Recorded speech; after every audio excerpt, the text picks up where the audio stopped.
This is the Broodcast on Poets at War, Inkling-style Discord chat, last Friday of every month. And now, the Broodcast. How did I know you would be the first one in here once I sent that message? Because I am a gremlin who sits on the internet and is Discord always open. That's fair. So, oh boy, how are you and yours? Okay, all right. I didn't get much done on an Adrian project as I would have liked, but that is because the client basically told me to restructure the entire video. And so it's like, all right, well, now I have to fix everything, and I get easily distracted by the fact that I've been writing nerd stuff. Gotcha. You didn't ask me. Gareth is here. Hello, Tristan.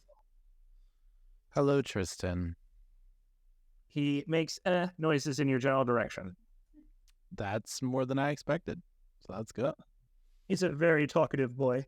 That's good. That's very good. When you have talkative parents, you usually have talkative kids, so that's good. Well, he has a talkative parent. Yeah, but you guys talk to each other a lot, right? That's what I mean. Oh, well, yeah, we do speak to each other fairly regularly. Mm-hmm. Yeah, it's the quiet homes with people who just grunt at each other that have speech problems with their kids if there's no actual issue with the kid. And there was the other. Hello, Alex. Hello? Oh, I like that set. How long did it take you to put that together? I'm just kidding. This is my late grandfather's shop. So very nice. I love it. So it took several generations. Yes. Brendan, you gonna turn your video on, or are you just gonna be audio? I had the video off because Kirith buttons but repeated style. Whoa. Hello, Ian. You are really, really loud on your end.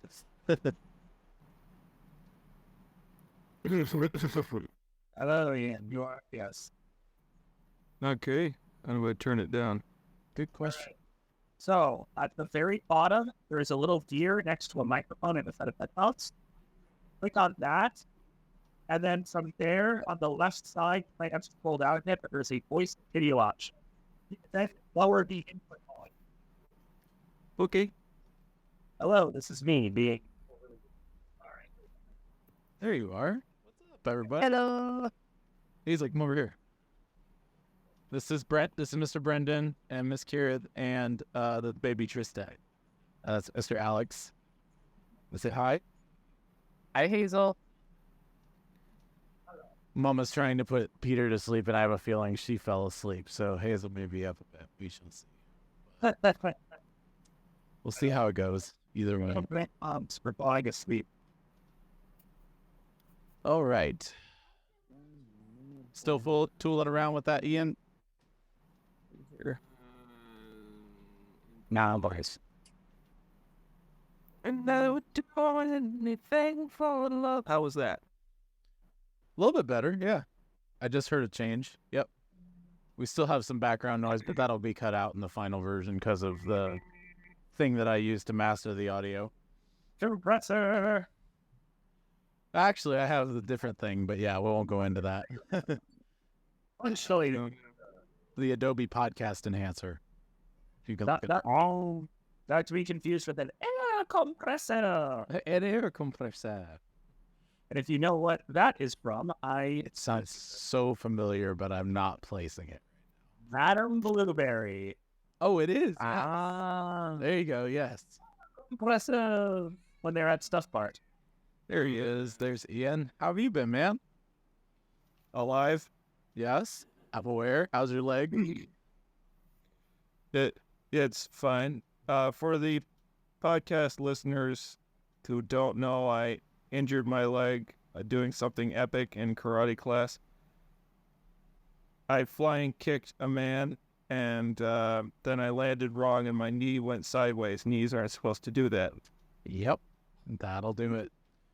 Oh, goodness. Then, or is it dislocated, or is it not any of the above? It's just severely injured. I didn't understand a single word you just said. Is it broken, dislocated? What exactly is the injury? I sprained my Everything. my MCL. That was the only thing that was injured, and now I'm back to work. So MCL is no joke. Oh, goodness. I've done horrible things to my MCL in the past. Possibly even today. I had a jammed up knee, but I don't know exactly what it was. So, but yeah, well, good to have you all here. It's so funny. The Braves, I know I'm only Braves guy, but very briefly, they have had literally one of the greatest months ever in the history of baseball, and I am not exaggerating. Like, statistically, they have done some stuff that hasn't been done since, like, the 1800s. And, like, tonight, they were going against one of the best pitching teams in the National League, the Marlins, and literally, first inning, 5 runs. It's like they get hotter and hotter and hotter, and it's just so crazy to see. Their entire team averages, hitting wise, their average is equal to the best player in the game, Mike Trout, for the Anaheim Angels. So the whole team's averaging Mike Trout, which is insane. What you want? Oh, yeah, you're still going to watch that? Okay, go ahead. But, yep, so that's something I'm just briefly or kind of sort of keeping up with as things go on, just because they've been so hot. But I don't know which chapter I'm going to read yet, because I've been taking on a whole bunch of hours. Our car... We actually did just replace the alternator, Ian. I know you guys bought us an alternator a while ago, and it wasn't the alternator. Well, it was this time, and we got it replaced. well, But Chucky Darn. yeah, I know, right? And so that was a very expensive repair.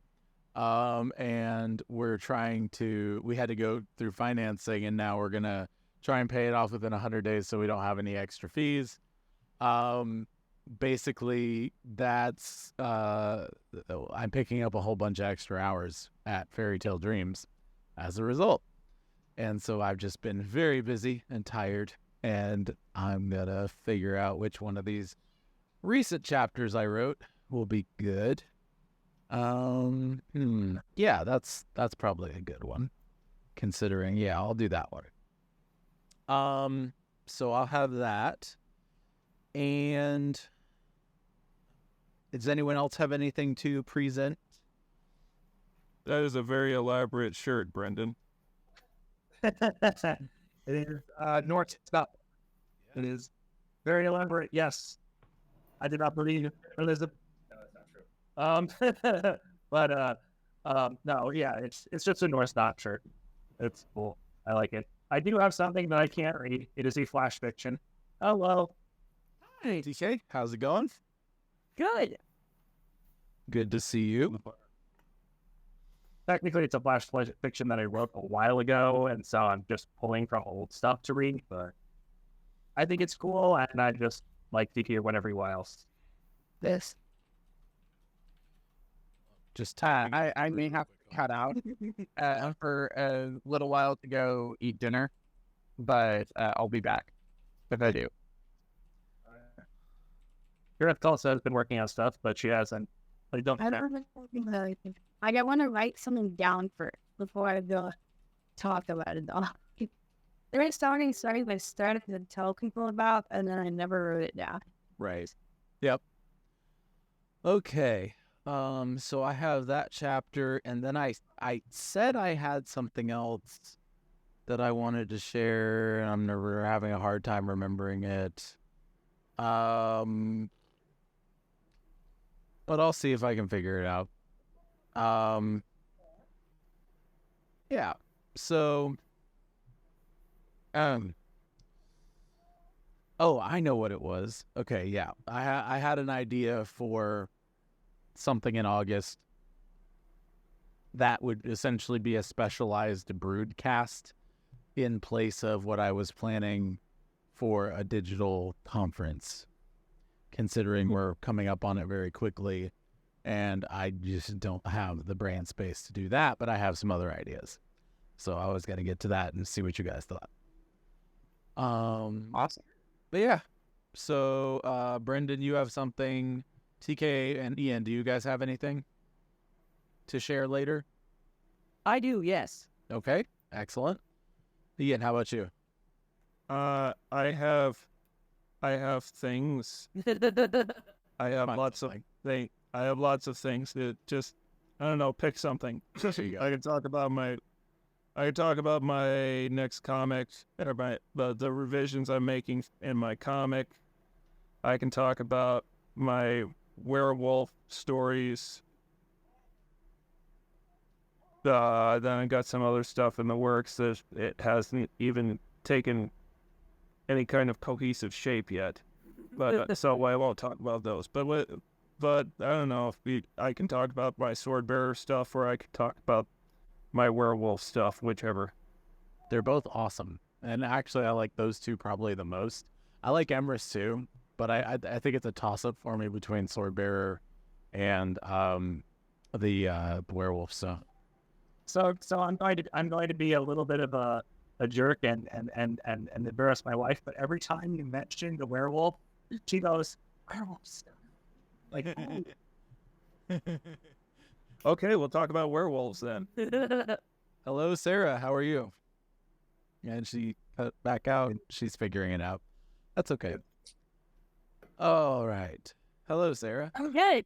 Just trying to figure out where I need to sit to get air conditioning. Yes. Well, how hot is it there today? Yeah, you should. It got up to like 84, but considering I have been on either the ocean or on a lake for the past 2 weeks, it seems very hot. Oh, yeah. Yeah, humidity's insane. It was 93 today, and I'm trying to find the humidity. I'm trying to find the Georgia humidity. You're on camera. It was Down 51% humidity. Ugh. So it was just hot soup air. Hot soup. All right. Yes. Very, very rough. somebody, Yeah. It was rough. Thankfully, I was indoors most of the day, but I was also by a window with lots of sunshine on my body all day. Hot sunshine. So didn't help. I was nowhere near you. Don't give me that. Is that your new nickname? Hot sunshine. and then No. that sounds like a stripper team. No, That's a strip. no one who's smelling product is hot. It's fine.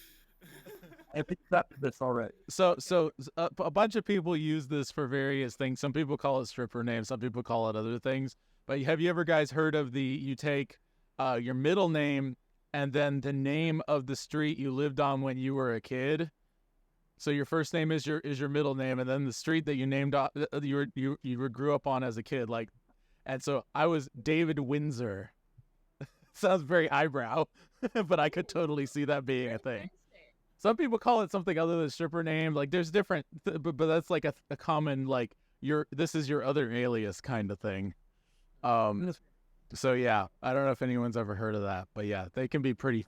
I've heard of variations of that, but not middle name and then street. That's like,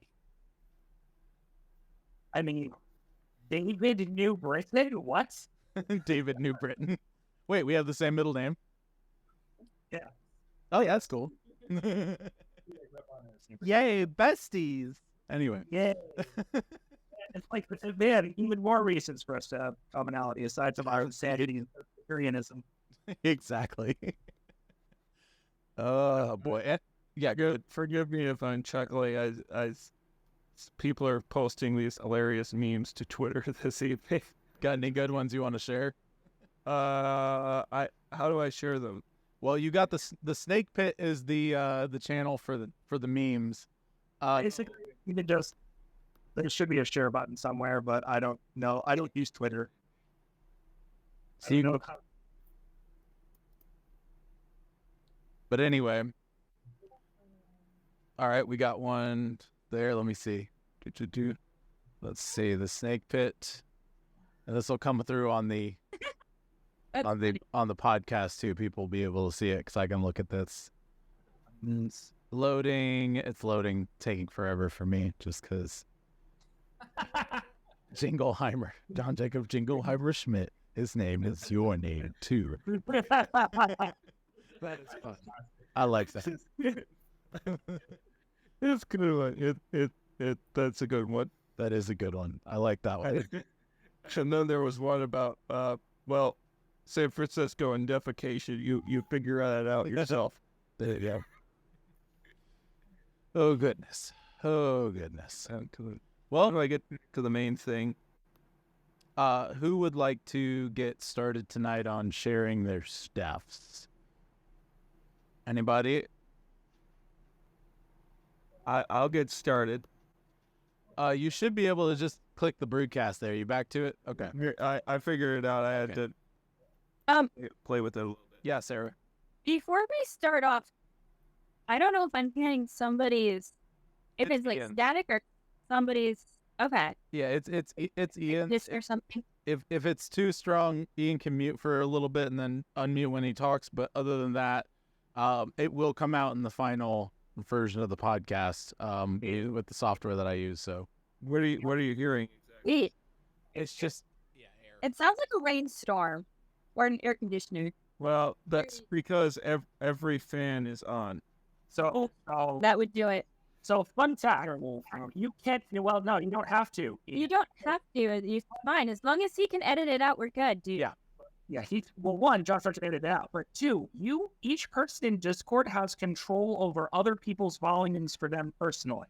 yeah, that's you can true. Their name and lower their volume, which is what I did, so now I can hear Ian when he talks, but I can barely hear the. Yes. Is it any better? Yes, actually. Okay, so that one fan was the problem. The one pointed directly at your PC, probably. Yeah. There was just one fan that was the problem, and the other ones are still on, and so we're good. By the way, it's 7-3 Braves at the end of the third inning. So they are just running roughshod. Anyway, all right. Who wants to? Braves? I mentioned they've been doing some stuff that hasn't been done in Major League Baseball since the 1800s, and some stuff that's not been done ever. They have had literally one of the hottest months of a team in baseball ever. So Okay, now I'm Yeah. super curious, but I also want to hear what Ian has to present for us tonight. So, yes, Braves is secondary on feelings. Broodcast. Go ahead. Okay. So this one is entitled Thicker Than Water, and you'll figure out why. I see. What's that? Nothing. Go. To say that I was cheerful that morning would have been a bit of an exaggeration, but I was in a good mood until I went to unlock the office door. The lock had been broken. "Well, that ain't right," said Conrad. I cursed. Drawing my revolver, I slowly opened the office door. There was a loud rumbling sound as we entered our makeshift office space, like some kind of machine whirring. The whole place was a mess, items strewn everywhere. The drawers of my desk lay on the floor, profanities and crude drawings scribbled on the walls with permanent markers. There in Conrad's easy chair sat a man I'd known very well. "Walter," said Conrad, "who's sleeping in my chair?" I kicked the chair soundly to wake him up. He awoke with a start. "Well, cheese and crackers," said the formerly slumbering man. "I think we just been ransacked. Now, how did that get there? When did you guys get here?" "We work here," said Conrad. "Now, who the hell are you?" "Fancy that. That's great. You were just the guy I wanted to see. My buddy, my family." "Conrad," I said, "I'd like you to meet my cousin, my unfortunate cousin, Fang."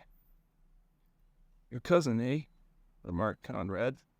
Turning to Fang, he said, "Did you want something in particular, or did you just want to show up here to crash?" "Well, that's a funny story, don't you know?" began Fang, in his typical manner. "I was down in Texas doing some business, and you know what? I woke up, and I was here, and there was just this donut powder on my chest. Don't you know? So I came to see my good old cousin. Then I saw this guy who just broke in here, and I don't know who he was, or I thought he lived here, and he was trashing the place for fun. And I was just like, whoa, he must live here, or it would be a crime. Vandalism, you know. I don't know if you ever heard of vandalism." "Yeah, I've heard of vandalism," I said. "I was in the gang with you, remember? But I got a feeling you haven't been eating donuts lately." "Oh, it's a real shame you didn't get a taste of that there donut," said Fang. This is a story that I did as an RPG with some of my other friends. So some of this dialogue is mine and some of it is not. Oh, that makes so much more sense. But Fang is also a crackhead, so a lot of the stuff that he says doesn't make No, really? What a twist. No context. Ian was doing an accent. That's all I know. Yeah. Okay. So Daniel, we're reading Ian's story right now. He's sharing his story for this broadcast. So yeah, welcome to the podcast. By the way, welcome to the broadcast. Alex is back. Ian is reading his werewolf story currently. So continue, Ian. Well, it's their donut. Okay. I did a lot of jumping jacks and ran around real crazy. I rolled my eyes. Fang was a terrible liar. "Fang, why are you really here?" "Well, the truth is I stole some donuts," my cousin said with a shrug. "You stole donuts," I replied sarcastically. "That's why you came here, because you knew that I, of all people, would forgive you for stealing donuts." Fang took a deep breath, and in a low, rapid tone, he said, "And I also stole some crack cocaine from this vampire mafia, and they might know where I am, and they're trying to kill me, and they might also know I'm in your house specifically, and they're on their way here right now." "You mean the Blood Garden family?" I asked. "You see, there are multiple vampire clans throughout the world. Some are more prone to violence than others. The Blood Gardens are relatively benign. Technically speaking, they're sort of related to the Sons of Fenrir, but I digress." "Los hermanos de Camazotz," said Fang. Conrad spit out his coffee and said a word that I won't repeat in mixed company. I looked at him in surprise. I never knew Conrad to curse. Even the most disciplined men can act out of character when in extreme shock. Los Hermanos de Camazotz were some of the most violent of all vampire clans in the Americas. They generally operate along the southern border of the U.S., and they are heavily involved with drug cartels. "So you got Los Hermanos de Camazotz after you," I said. "Fantastic." "Well, I tried to lose them," said Fang, "but they got that strong sense of smell, don't you know," and I didn't wait for Fang to finish that sentence before I hauled off and punched him in the jaw. Fang went flying into my desk. "Was that totally necessary?" asked Conrad. "Yes," I replied nonchalantly. "I'm going out for a smoke. Care to join me?" We went outside to have a little conference, leaving Fang on the floor of the office. "How fond of your cousin are you?" queried Conrad. "What are you willing to do for him?" "If we shelter him, a lot of people are going to die," I replied. "If I don't shelter him, he's going to die. Fang's an idiot, but he's still kin." "Still, bruh," said Conrad, "Los Hermanos don't give up without a fight. If we are going to shelter him, we're going to need some help." "I'll have a little word with Father Steve," I said. What will we do with Fang in the meantime? Asked Conrad. He's already passed out, I responded. He's not going to leave. Just make sure he doesn't touch anything. With that, I got on my motorcycle and drove into town to talk with Father Steve. Conrad, meanwhile, sprinkled some holy water around the office to try and keep Fang contained. Now, y'all might be wondering why I, as a werewolf, am largely unaffected by holy water. You see, because I've been baptized and I'd been undergoing the cleansing for several months, the holy water doesn't have much effect on me anymore. Still burns a bit sometimes. Fang, however, has done neither of those things, and so holy water still weakens him. After that, Conrad went into the office and handcuffed the still unconscious Fang to my office chair. He then went to the supermarket to purchase some garlic. I, meanwhile, had just entered the parish office, where I found the secretary, Mrs. Duffy, on the phone arguing with someone about floral arrangements. I waved.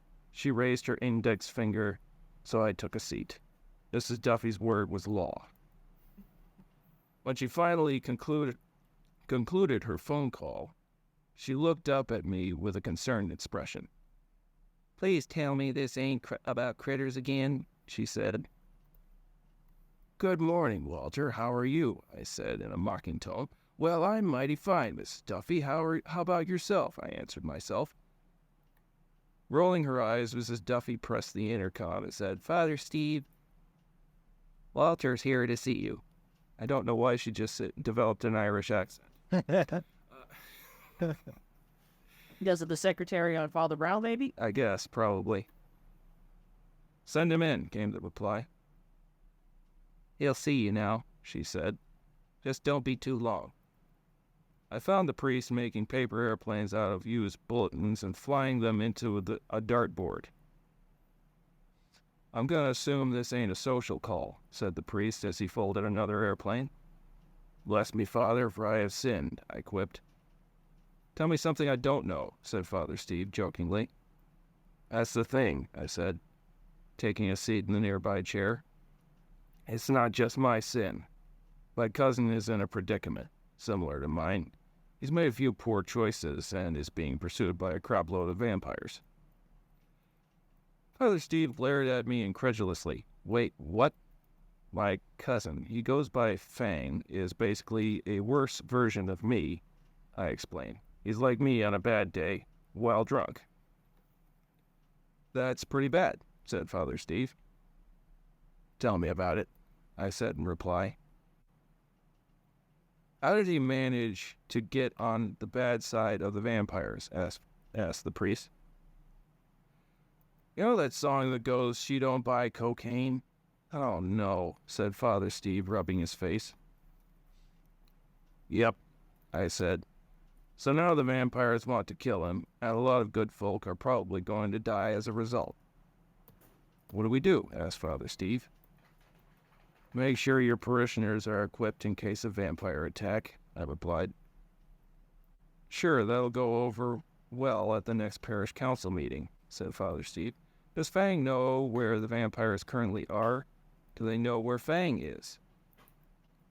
"I'll have to ask him when he comes to," I responded. "Comes to?" "Yeah, I kinda punched him out." "Of course you did," said Father Steve. "Well, I can bless the town again if you think that'll help. Plus, I can hand out some more holy water to the parishioners."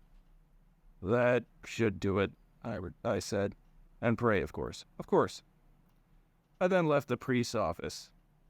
As I was leaving the reception area, Mrs. Duffy began spritzing something into the air behind me out of a small spray bottle. "What's that?" I asked. "Holy water," said the secretary. "Hopefully that'll neutralize anything you might have brought in with you." I smirked and went on my merry way. Everyone in town either thinks I'm a hero or a bad influence. I think I'm a bit of both. Having forewarned Father Steve of the impending doom, I returned to the farm. I found to my great consternation that Fang had escaped his bonds. Where could he be, and what mischief had he gotten himself into now? I took a long whiff. I could smell his scent easily. Fella hadn't showered in days. I followed the odor back to the house, where I found Fang seated at the kitchen table, shoveling sausage and hash browns. He was still handcuffed to the chair. I guess he had just dragged it out of the office and down to the house with him. "Oh, golly gee willikers. I don't know what this is, but I'll be darn tootin' if it ain't a good time," said Fang through a mouthful of taters. Ma," I said. "Why are you serving him lunch?" "He was hungry," said Ma. "Why was he handcuffed to your chair? Is this how you treat family?" "Walter, do you want to tell her?" said Fang. I glared at Fang. He shrank back, refusing to return my gaze. "Fang is in a bit of trouble," I said. "He got himself caught smuggling some illegal donuts." Oh, goodness. "Donuts," said Ma incredulously. "Yeah, I got some cocaine sugar," interjected Fang. "Cane sugar on the donuts. I was hungry. I didn't know that they would miss a few donuts." "You know what I love about powdered donuts?" I asked rhetorically. "Great for fingerprinting." I took a seat across from Fang, keeping my eyes on him. "Fingerprinting, son?" said Ma, placing her hand on her hip. "Isn't that a little callous?" "Calluses get you through the workday," I responded. Fang wiped his filthy mouth with his sleeve. "Use a napkin," I growled. "What's wrong with my sleeve?" asked Fang. "A napkin is washable," said Ma. "So's my sleeve." Again, so this is not mine, so it's just as hilarious the second time around. "Walter, porch," said Ma, taking me by the arm. We stood on the front porch, looking at each other. Ma crossed her arms, looking up into my eyes. "What did he actually do?" "Your chance of dying by vampire just went up 70%, I replied. I could never lie to Ma. "You ought to run that by me again," came her reply. "Fang got himself involved with drug trafficking for the vampire cartel," I responded. "Apparently he got caught dipping into the product." "Well, that's not the weirdest thing you've ever told me," remarked Ma. "No, but it might be the most deadly," I said. "This is a bit of news, isn't it?" said Ma, sitting down on the front porch swing. It was then that my Uncle Jimmy came around the corner of the house, having taken a break from whatever he'd been doing in the field that day. "What's a bit of news?" he asked. "Your nephew's cousin just came to town running from Mexican vampire drug cartels," Ma informed him. Uncle Jimmy's face puckered like it always does when someone tells him something unbelievable, which is about every other week now. "I know, James, I know," said Ma, patting her brother on the shoulder. "Where's the moonshine?" I asked. "I second that," concurred Uncle Jimmy. "Bit early to start drinking, ain't it?" There was a sudden eruption of noise from inside the house. A screech followed by the sound of something crashing. I burst through the door to find my cousin Catherine holding a frying pan aimed at Fang, who had fallen on the floor. "Walter, who is this?" asked Catherine. "Catherine, this is my cousin, Jörg Ulrich, casually known as Fang." Fang lifted himself from the floor, ran his fingers through his ruffled hair, and adjusted his leather vest.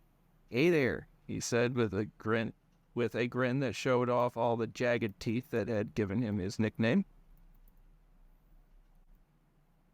"What log did you find him under?" asked Catherine sarcastically. "He's only staying here temporarily, and he'll be leaving very soon," I said. "Come on, Fang, back to the office." "But we were just getting acquainted," said Fang. I grabbed Fang by the arm and dragged him from the kitchen. "I'll see you around," he said as we left. I dragged him into the barnyard, releasing him with a shove. "Watch the upholstery," said Fang. "Fang, if you say another word to Catherine, I could promise you that my Uncle Jimmy will put you in a grave before you can say Chattanooga," I growled. and there won't be a damn thing I can do to protect you. Fang gulped and nodded. I knew he understood. Fang was an idiot, but he wasn't stupid, if that makes any sense. I'm gonna let you out of these cuffs on the condition that you don't do anything too stupid, I said. You betcha, replied Fang. I took the keys from my vest pocket and unlocked the handcuffs. Fang massaged his wrist. Thanks, he grumbled. I've got work for you to do, I stated. I led Fang to the woodshed where we grabbed a few armloads of lumber and some tools and carried them back to the house. I placed the hammer and a jar of nails in Fang's hands. What do you expect me to do with these? Asked the werewolf. Work, I replied. Earn your keep. You're gonna help me board up the windows. Fang shrugged, and taking a board, he got to work, doing as I'd asked. Meanwhile, I took a ladder and began boarding up the second floor. It was about that time I heard Conrad's voice call my name sharply. Oh, hey, I said. Back from the hardware store? Yeah, I'm back, said Conrad. What the hell are you doing? We're boarding up the windows. Oh, that's the wrong voice. We're boarding up the windows, replied Fang. What's it look like? Who let you out of your cuffs? Asked Conrad, crossing his arms and glaring at the werewolf. Walter, said Fang. Walter, a word, said Conrad. I descended the ladder. Conrad took me aside around the corner of the house and asked, What is your long-term solution for this? We can't have a siege every night. The vampires are going to keep coming. Hey, I may be an idiot, interjected Fang. I know something you don't. I have wolf ears. I hear lots of things. I glared at him. I'd never been a fan of eavesdroppers. Hey, I could hear you. I can't help it, said Fang with a shrug. If there's more info you're holding back, I said, now would be a time to fill us in. Why didn't you tell us before? Inquired Conrad. Well, you were kind of angry at the time, replied Fang. Oh, I'm still angry, but go on. Angry people don't listen too well in my experience, said Fang. Anyway, from what I can figure, they got this guy at the top. They don't use his real name. They call him El Chupacabra. Either that or it was a cursed word that sounded like that. So there's this guy, and they say he ran into the skinwalkers, and he's in a bad way. They're holding him hostage for ransom, but the ransom was those donuts that I ate. We glared angrily at Fang. Not only had he pissed off the vampires, but he might have started a gang war with the skinwalkers. Along with this, continued Fang, drawing something from his jacket. It was wrapped in a dirty rag. Fang unwrapped the article, revealing it to be a silver dagger. My jaw dropped. I recognized that weapon. It was one of the only known weapons that could kill a skinwalker. Skinwalkers, you see, ain't like other werewolves. You put a silver bullet in them, and they're just as likely to come back in a different form, possibly something more horrible than what they were before. In order to kill them dead, you gotta know their true name, the name they were given at birth. I knew Evening Raider's real name, but by virtue of the fact that we were technically married. The dagger was magic. Pointed at anyone, and it would force them to reveal their true name. Once you knew that, you could kill him. Fang, I said, do you know what the hell you're holding? You had this the whole time, and you didn't tell anyone? Said Conrad incredulously. You don't remember that time with Evening Raider? Responded Fang. You ever getting back together, by the way? I rolled my eyes. Long story, Fang. I saw the dagger. I know what it is, Fang went on. I couldn't just leave it there. I rubbed my temples. And you couldn't have mentioned this before. I thought you'd react exactly the way you're reacting now. I dragged Fang from the porch and threw him on the dirt. I was about to pound him, but the varmint leaped up and took off. I ran after him. "Two bit no good son of a motherless goat," I shouted. "Get back here, you crackhead, Jack Wang." We ran in circles around the barn, uttering curses. Suddenly a heavy wooden object impacted my midsection. I lay on the ground, struggling to breathe. Uncle Jimmy stood over me, a shovel in his hand. Apparently he had hit me with the handle. "Enough of your fussing," he said. "You're grown men. You don't have time for this." Fang stood next to him, a crooked sneer on his face. I was going to wipe it off. Jumping up, still panting, I got into a fighting stance and lurched forward. Uncle Jimmy shoved his shovel handle between us. "Son of a Baptist preacher! Do you two know when to quit?" said Jimmy, exasperated. It was then that my cell phone rang. It was the sheriff's office. Great. The icing on the crap cake that was today. "Sheriff," I said into the receiver. "Walter," said Sheriff Dunn. "There's been a development."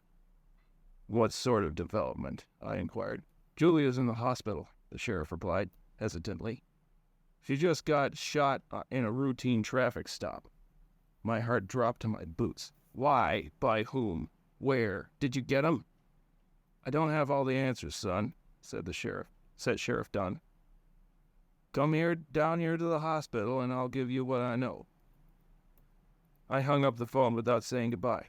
"Come on," I said to my partner. "Where are we going?" asked Conrad. "To the hospital. Julia's been shot," I responded. "Bring Fang." "Who's Julia?" said Fang. "Never you mind," I replied. "Just get in the truck." "Stay here," I said to Fang as we arrived at the hospital. "Conrad, cuff him." "Why do I gotta wear cuffs?" asked Fang. "'Cause I ain't letting you anywhere near Julia, for one," I said. "For two, I have a distinct feeling that this is somehow your fault. You're lucky I don't put you in a shock collar." "But—" "Shut the hell up, Jorg," I barked. Fang shrank back. Conrad put the cuffs on him. "At least leave the window open a crack," said Fang. Conrad obliged, locking the doors behind him as we left the vehicle. I don't think I'd ever seen Fang show a lick of remorse in his life until that moment. We entered the hospital where an orderly showed us Julia's room. In the intensive care unit, Sheriff Dunn stood just outside the door. His face was grimmer than usual. "What happened?" I asked. "She and Harry pulled over a van for speeding and having windows tinted too dark," Don replied. According to Deputy Wankel, there was something fishy about him. They spoke with a Mexican accent. It seemed like they were up to no good. Barney is the dog, by the way, started acting agitated. So Julia took a look in the back. Next thing that she knew, she had a bullet in her side. I nodded. I acted calm on the inside, but there was a rage in my heart. We entered the room. There she lay, machines and tubes of all sorts hooked up to her. A middle-aged man sat by the bed. There were tears in his eyes. I was gutted. This was my fault, or at least it felt like my fault. No matter, Los Hermanos were going to pay. "Howdy," I said. "You must be Julia's father." "Yep," replied the man. "You must be Walter." "That I am," I responded. "Walter?" said Julia weakly. "I'm here," I replied. "I was wondering when you all show up." Wood. There should be a wood in there. She might be delirious, but she's not. She continued, "Can't seem to keep yourself away from trouble." "I could say the same about you," I replied. "I think it's kind of sexy," she said, smiling. I felt a little uncomfortable at that remark. "They got you on some real good drugs, don't they?" said Conrad. Her father tried very hard to stifle a chuckle. You gotta go shoot some bad guys?" asked Julia. "Probably," I said. "I have a hunch I know who did this." "Who was it?" asked Mr. Rogers. Mr. Rogers is the father, by the way. It's not the TV show host. Vampires, replied Conrad. The man looked at us and blinked several times. Julia told me y'all were into some weird crap, he remarked, but she never told me how weird. Oh, Welcher's the weirdest man I've ever met, said Julia. Mr. Rogers laughed. I chuckled. I'm going to track them down and make sure they pay for this, I said. I wish I could be there, said Julia. You're super hot when you're shooting monsters.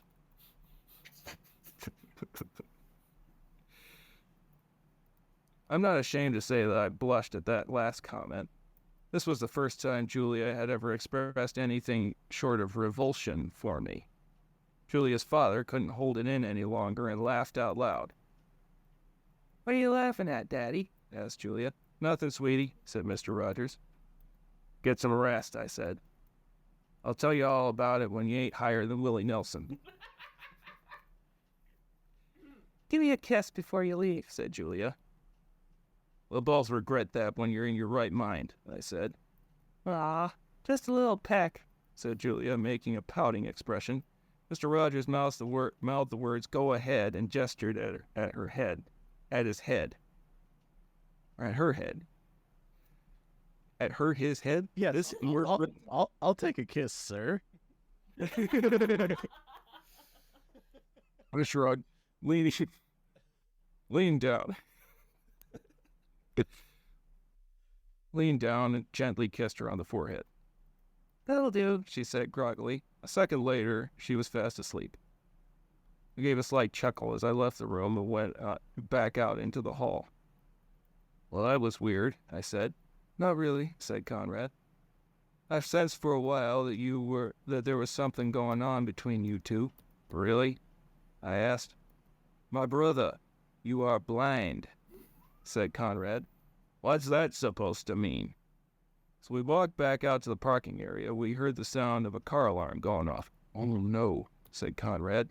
He ran towards the Jeep. The rear passenger door stood open and the alarm was blaring. Conrad switched it off. Damn, I cursed.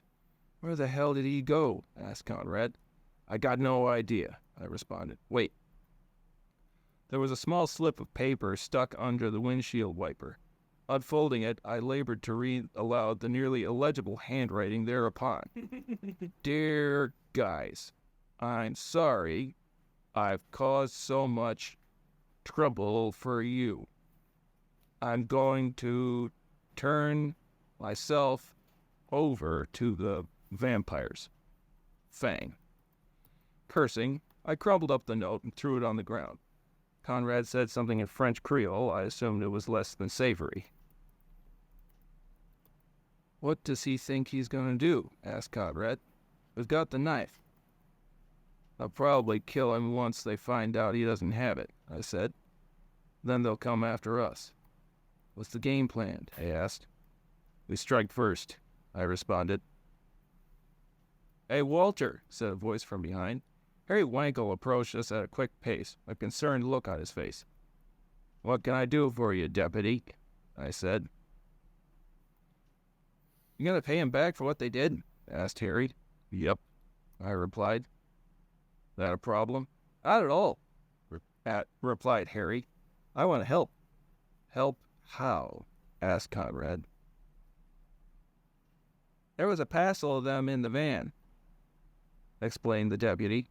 Y'all are gonna need backup if you want to make it through the night. I nodded, mulling over his words. Look, it was my fault you got shot, said Harry. I should have been the one. It should have been me. Where did that come from? You bumped the button. I guess I did. Let me pay him back. The deputy unpinned the badge from his shirt and placed it in his pocket. Off the record. I smiled slightly. Let's ride. The stars twinkled down from the heavens on that moonless night as we approached the dilapidated barns and burnt-out ruins of what was once a little town just down the road. The glare of headlights illuminated several figures, one of which appeared to be on his knees. I don't like the look of that, said Harry. Next to the kneeling figure stood a man with a knife to the kneeling man's throat. I assumed the kneeling one was Fang. I rolled down the Jeep's windows and popped a cassette into the tape deck. "What are you doing?" asked Harry. "Making an entrance," I replied, as the opening riff of Black Betty, my favorite song, began to play. Cranked the volume and stepped down on the gas. "Walter," said Conrad worriedly. We slid into the gravel pit where the meeting was taking place. I emerged from the vehicle. All eyes and guns were trained on us. "Let's have no undue fussing," I said. "Oh, hey, cuz," said Fang. "What are you doing here?" "Shut up, you're..." Oh, this is one of the vampires talking. "Shut up, Jorge." He was an ornery-looking feller, with tattoos all up and down his arms. His head was shaved except for a thin mustache. "Saving my town," I replied. "What's it look like?" "Walter," said one of the skinwalkers, "where's the knife?" Slowly and carefully, I drew the knife from my jacket and held it up. "Hand it over," said the vampire holding Fang. "Jorge dies." "Okay," I said, placing the knife back into my jacket. "'Kay," uttered the vampire, perplexed. "Kill him or don't kill him," I replied. "Makes no difference to me. I'm just here to make sure you get out of my town and nobody gets hurt." Fang's eyes widened with shock and horror. But, Walt!" "Save it, Jorg," I sneered. "You got yourself into this mess. Ain't my job to pull your ass from the fire. Now, we don't have to do this violently." Turning to the skinwalkers, I said, "Chief, you got chupacabra, right?" "Here," said the chief, gesturing to a rather bedraggled-looking Mexican vampire. "And you want your knife back, yes?" I continued. "That's right," said the chief. "As I recall, you also walked out on an oath you swore." "Now's not the time," I said. "You can have your knife, White Cloud." Reaching into my jacket, I drew out my revolver and put a silver bullet in the head of the vampire holding Fang. The vampire collapsed on the dirt, dead. Another bullet found its mark in the chief's chest. Having spoken his name, I had the power to kill him. Chief White Cloud, alias Naichi, fell down dead. Instantly, the little holler erupted into chaos. Bullets flying everywhere, skinwalkers shedding their garments and transforming into coyotes. Many of the vampires did the same, turning into abnormally large bats.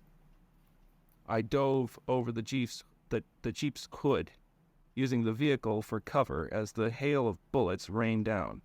Conrad and Deputy Wankel crouched beside me, shooting blessed salt shotgun shells into the fray. Fang, meanwhile, still bound, crawled his way over to us like a large hairy caterpillar.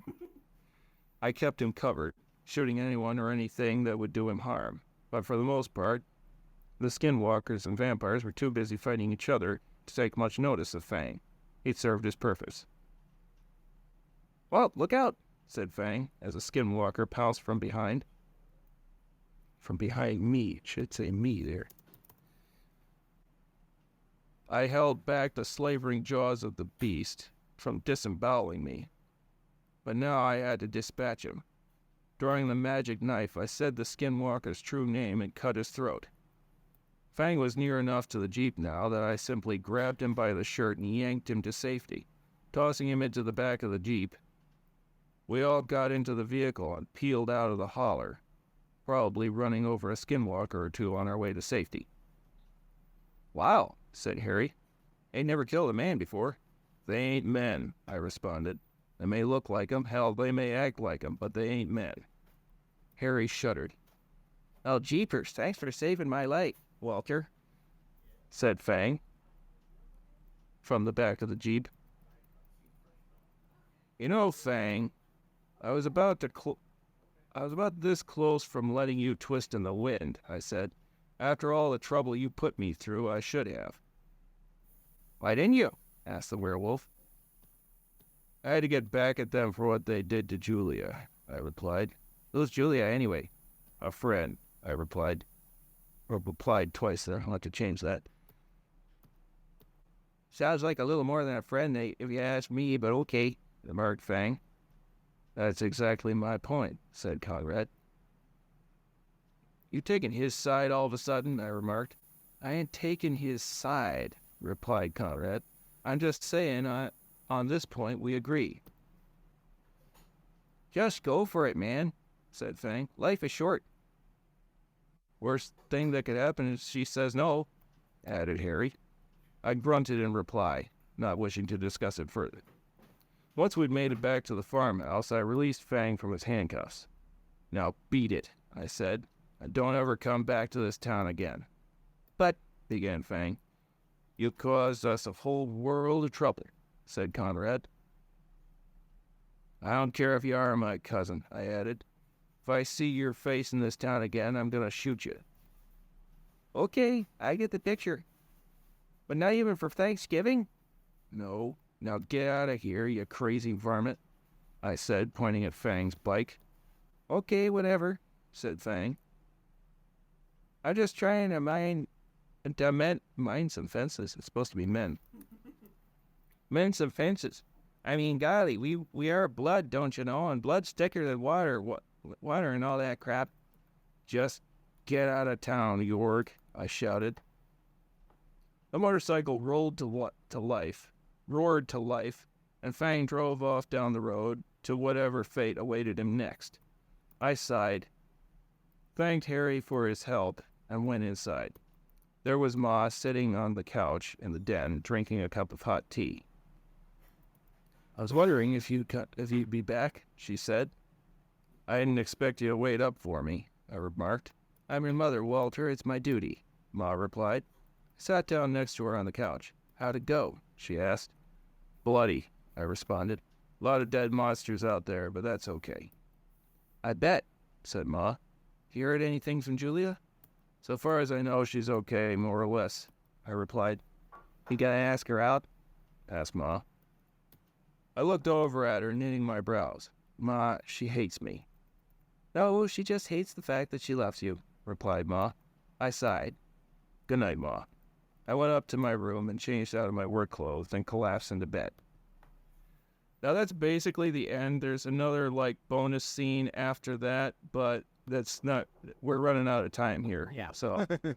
I was going to say, longer than we usually would want to do, but I enjoyed it thoroughly.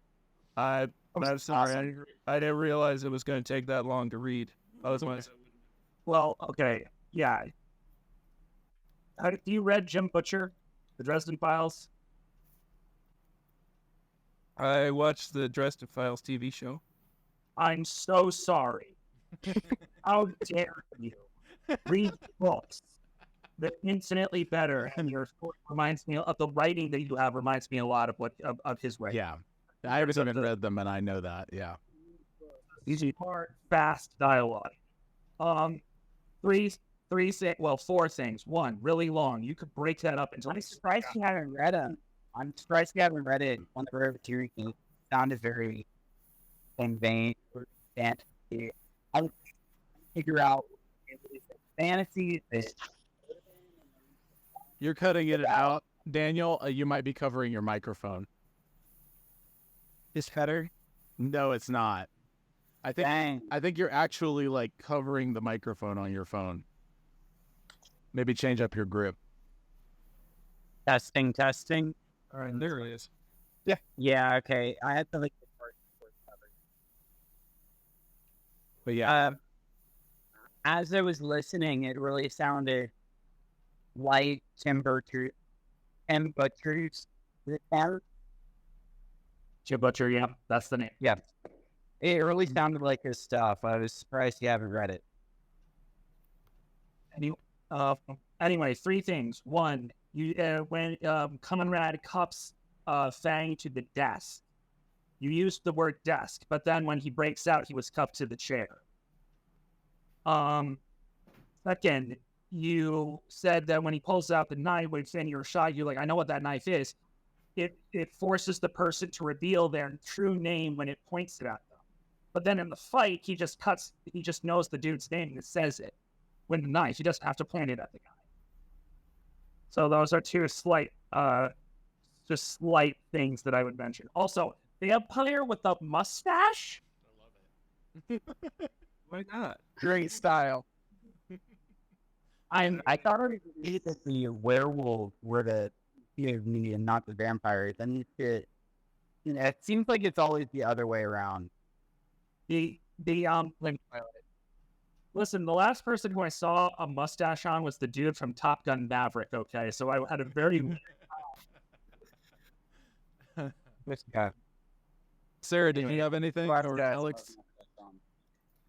I love the way that you're integrating vampires and werewolves into it because I've had a couple conversations with people about Twilight, and the only thing good I can say about it is that I love the way that vampires and werewolves were integrated into the world.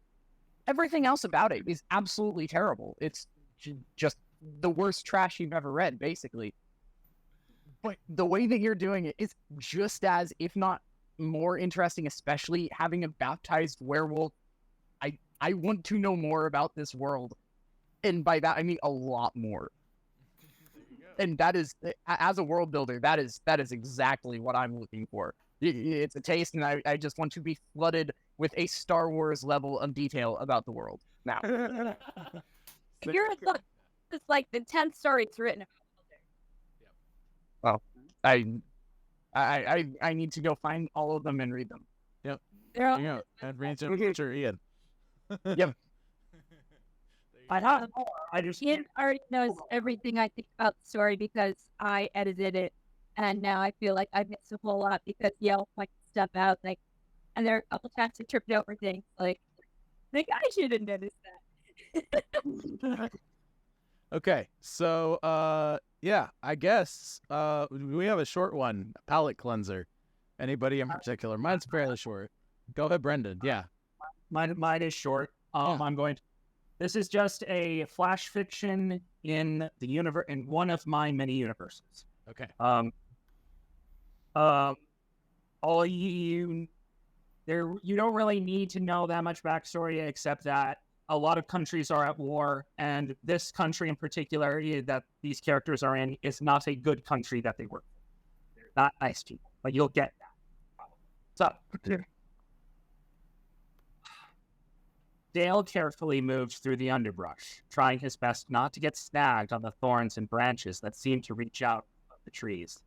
His crew was called out to get more lumber for the war machines, and it was an all-day and most of the night duty.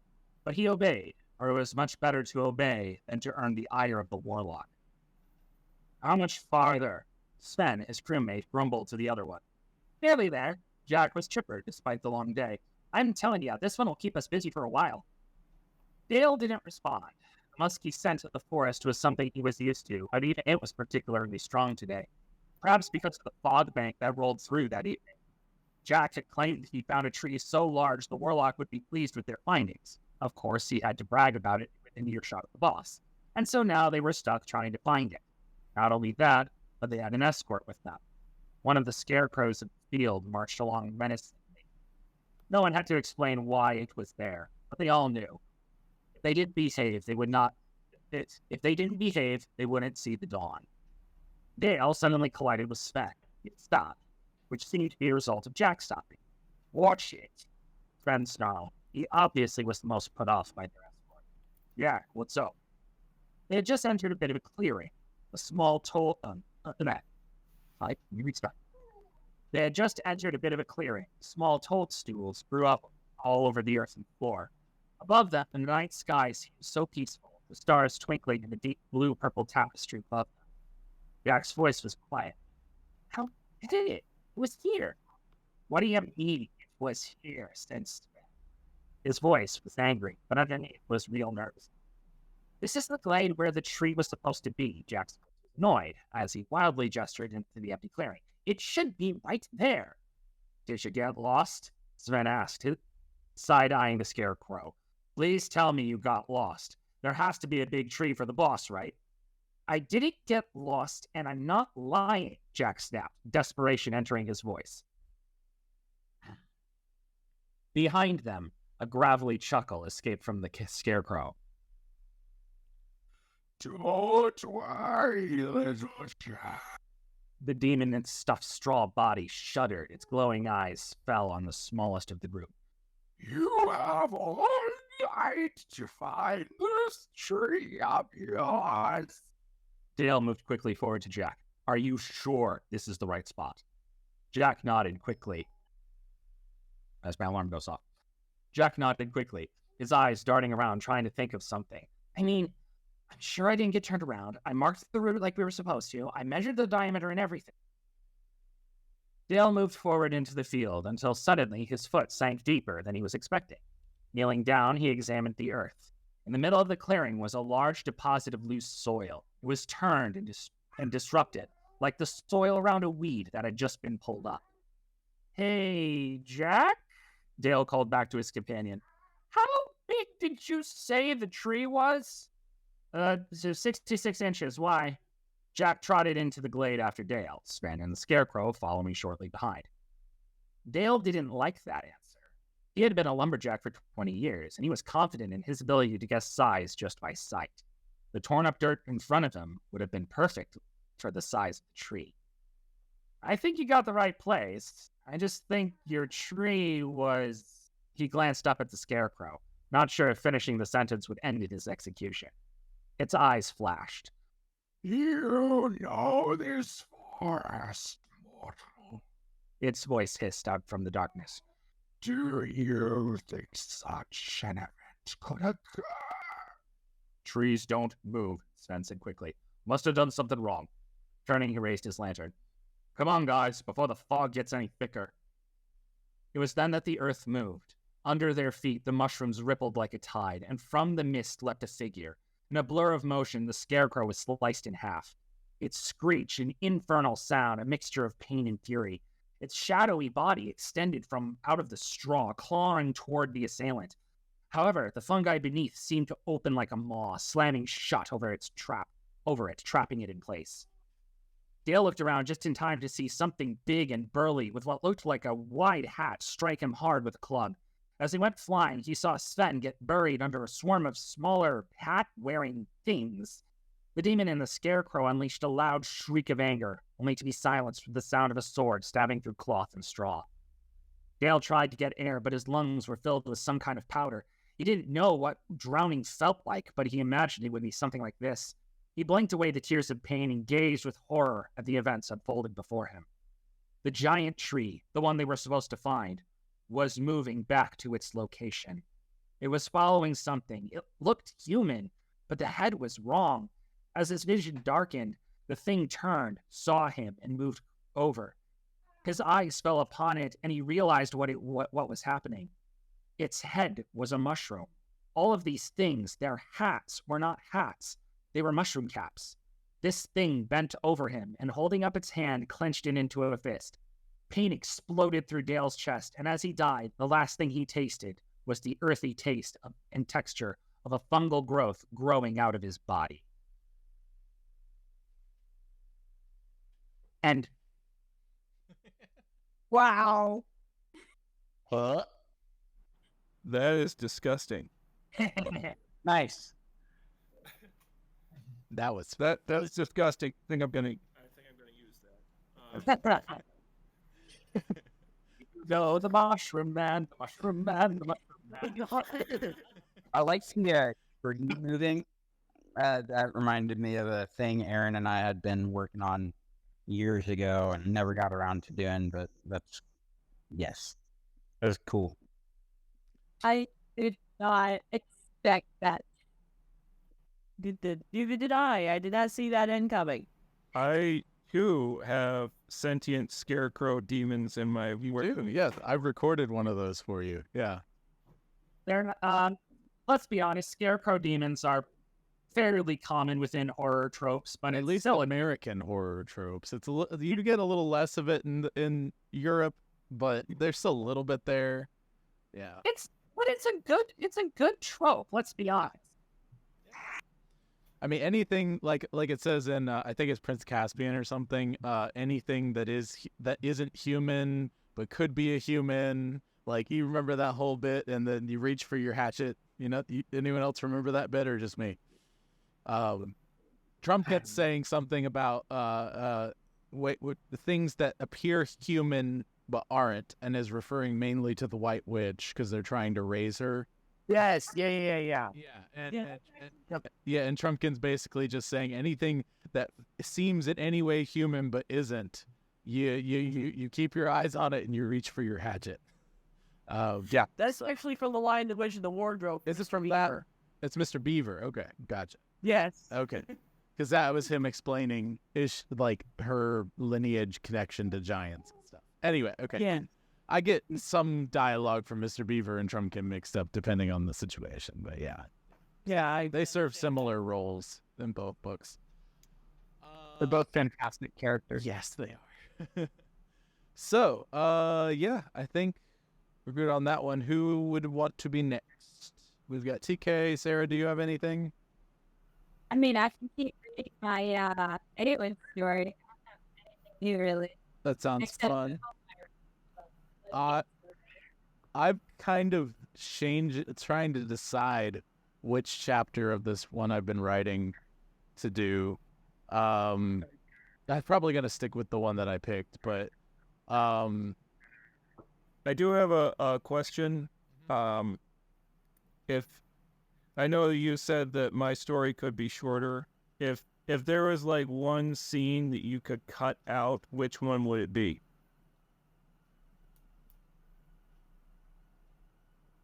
Well, I think Brennan's the one who said you've got enough there. You could split it into 2 chapters, and at that point in time, it doesn't need to be cut. I would argue 3. Phone call. At the phone call, cut it at Julie's been shot. That's a good idea. Cliffhanger ending. And then have the final fight and be like with them driving to the fight, have that be another chapter. That's how I would do it.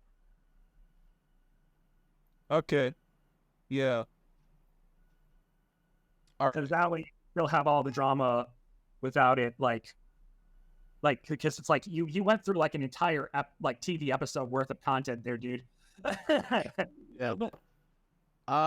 Okay. I think I got enough time to go through 2 here, and I'd really like to go through 2. They're just poems. They're fairly short. I don't think it'll take too long. They're 2 chapters of is anyone here besides myself familiar with my Worldwide Warrior series? Ian, a little bit, because you've done some stuff for me. Who? We've written and you're a little bit here or there. Okay. Well, Worldwide Warrior is my solo hero in my superhero world. I have my team mainly, which is the Guardians of Atlanta. Guardians of Atlanta. With them, yeah. And then you have Worldwide Warrior. And I have a couple others, but they're more side projects off in the distance. Worldwide Warrior, I have had a full season outlined for a long time. I've had 3 episodes, which is essentially like an extended pilot for his origin story. And then I've had like this thing going for a long time, and I've just been committing to writing it recently because the dice has made it so. But I'm just going to read these 2 chapters, give you a little bit of background. You know what? I'm not going to do that. I'm not going to read recent. I'm going to give you the very beginning origin on him, since giving you the origin would take too much time as backstory. Since people are not as familiar with him. Okay. So, basic idea as a superhero, if I was just going to pitch him to you as a superhero, though, he is an extremely well-gifted martial artist, and is very, very... He's abnormally good at socialization as well. And he was homeschooled by his grandmother, and became essentially a secret agent. But the thing is, he has a weapon that's this ancient enchanted tomahawk that the basic rules of it are you cross it. Let's say this is the tomahawk, just for the sake of situation. You cross it with an inanimate object. You name the object. You say mutatio. You get a complete total copy, except it's still colored like the tomahawk. Okay, so you can't really fool anybody, but you could cover an inanimate object and copy it. So he uses it to copy weapons. And he can also use it for the enchantment is intelligent enough to regenerate ammunition as well. So essentially, he has a copying weapon thing, and it stores that information for later. So anything you call out, it's saved there forever within the enchantment. So there's a lot of cool stuff you can do with it on a mechanical basis. But anyway, we'll go ahead and give you his origin. So this one is called Heritage of the Warrior. Once in Jamaica, many moons ago, a boy named Simeon was born to his parents, the silversmiths Tallulah and Joe. And when Simeon became a man, he worked hard and pushed his might, and one day made it into college to learn and to become bright. Simeon took to history at his university, and soon he majored in a unique field, archaeology. His mind would fill with fantastic tales, folklore, legend, and myth, and he was determined to learn more about the things that made man tick. When Simeon graduated, he went to see the ruins in the Arizona reservation known as Fort Apache. When he arrived in Arizona, he met the family that he'd be staying with for quite a while, and they took him into their flat.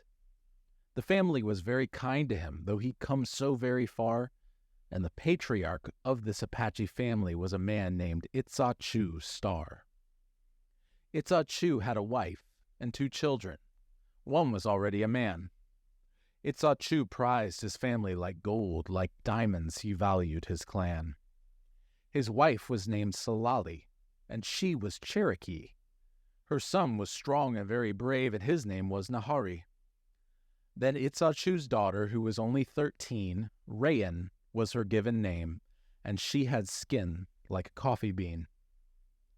For 2 months, Simeon stayed in their home, and Rayan cared for him well. She listened to all of Simeon's stories and asked for more to tell. But shortly after his 2nd month, the stars got dreadful news. Nahari was drafted into the army. To Vietnam stepped his boots. After 2 months went by with Simeon winding down his stint of research on reservation, he would soon leave this town. But then the stars received a letter that caused them all to cry. For in the war with Vietnam, Nahari was shot and died. Simeon stayed for a few days to help console his friends. Then one day Itzachu Star took Simeon out to the reservation's end. My daughter is my lone heir now, and I am increasing in age. She is very fond of you, Simeon, and it would not be a disgrace if you were simply to marry her. I would give you a place to stay. Please consider this an option, my son. Please consider and pray. It only took a single night for Simeon to decide. He married Rayan the next day. Itzachu was full of pride. Then this story brings us to 10 months after that, when Rayan gave birth to their son Django, and this is Django's life track. Django grew up as a normal boy, as reservation kids go. But he took a special liking to computers in the early days when they were slow. He grew up and went to college for computer science and more. He studied in England at Oxford, and his grades earned him encores. Then one day he met a girl, Ariel Meadowlark by name. She was excellent in history and literature, totally not his game. They tutored each other and soon became more than simply just friends. They met and married within 4 months. They were a perfect blend.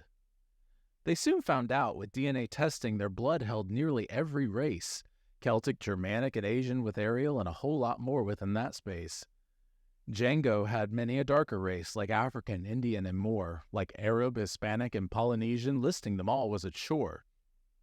Then within their first 2 years, they had a baby boy, Braden Nahuel Silversmith, who was to them their pride and joy.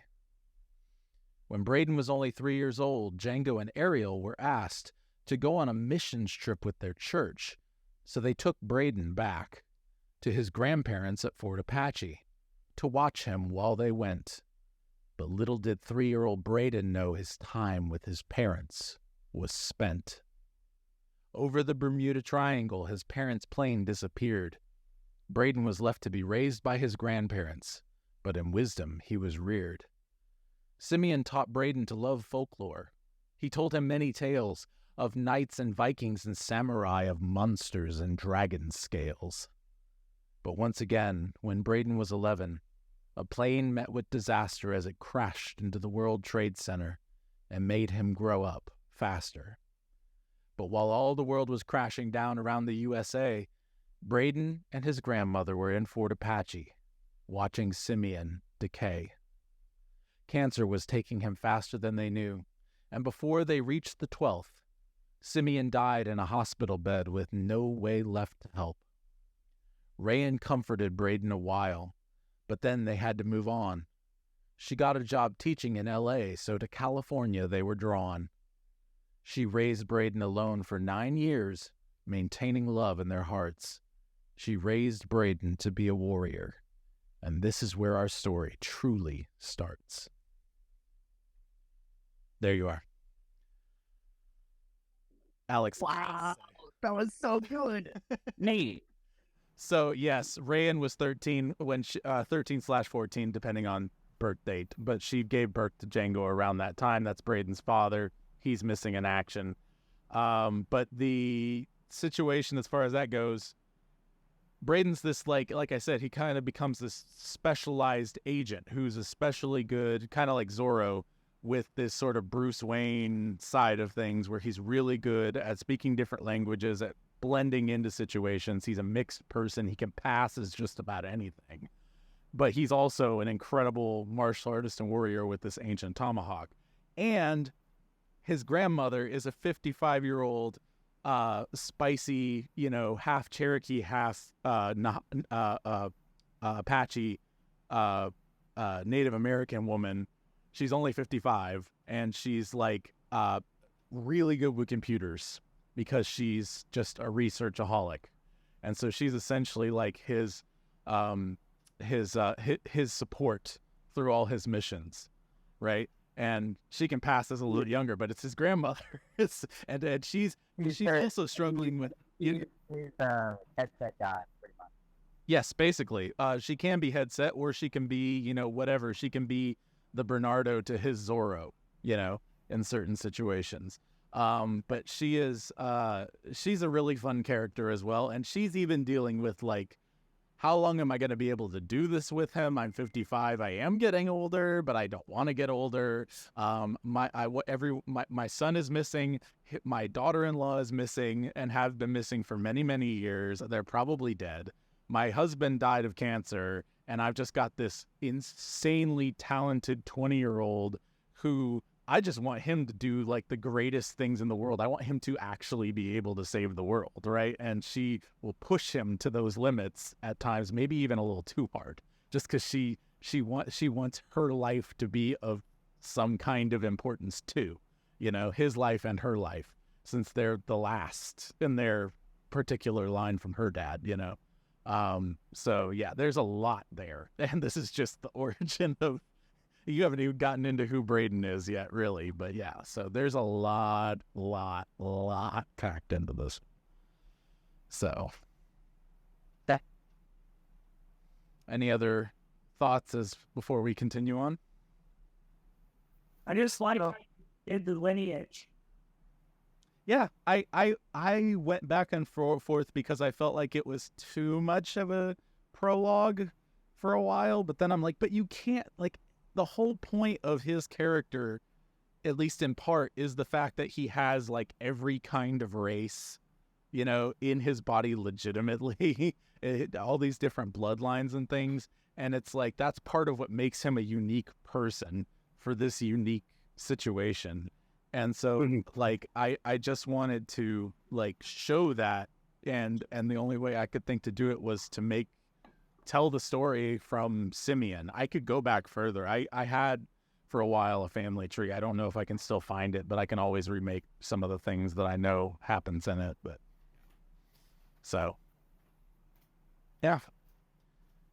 All right. Well, we have TK or Sarah next. TK, do you want to go?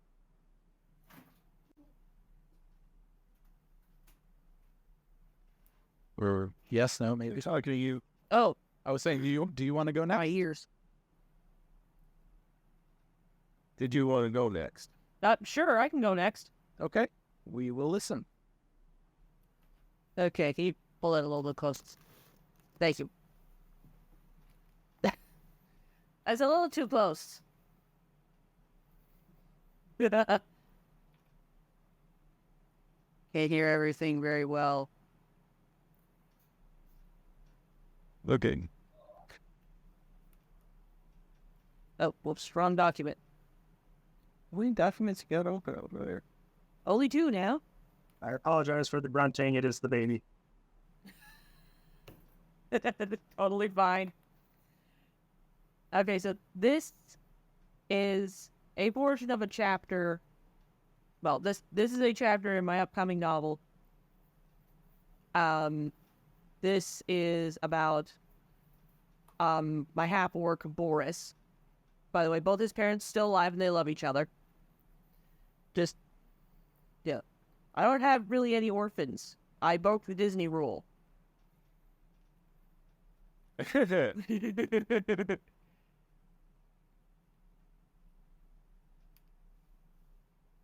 You can start anytime. Okay. Boris was letting no grass grow under his feet as he chopped wood. He liked being out in the open air, especially near dusk. The air always seemed electric near dusk. All the daytime things that were going to sleep and all the nighttime things were waking up. As he worked, he sang in a not unpleasant baritone, the first verse from The Leaving of Liverpool. I will not sing because I cannot carry a tune in a bucket. He heard someone climbing up the hill and paused singing. He looked up to confirm what his keen hearing told him, that it was Lady Sarah climbing up the hill. He could tell from the stride. That Boris shrugged and went back to work. He just launched the second chorus of the song when he heard something that sounded like someone calling his name. He climbed up the crest of the hill and wrinkled his brow in confusion. I could have sworn. Boris! The voice screamed again from down the other side of the hill in the pine woods. "Oh, crap," he muttered. Boris started running downhill, sliding in places, arriving in time to see Lady Sarah being tossed over the saddle of a horse and ridden away. He lost sight of the horse in the trees, but found the track of it smashed through the undergrowth. He ran after them, muttering to himself, "If anything happens to her, Dad and Lord Prettyboy will have my head." He ran and didn't stop until he came to a strange hut in the middle of the pines. He dropped down and crawled through the ferns and dead branches and bracken. The strange rider looked like a skeletal man, but was clearly very strong. Seraphina struggled and shouted, but was dragged into the house. Boris crawled closer yet. He looked up at the roof. Skulls. Lovely. He steered the perimeter of the house, crawling on his stomach the whole way.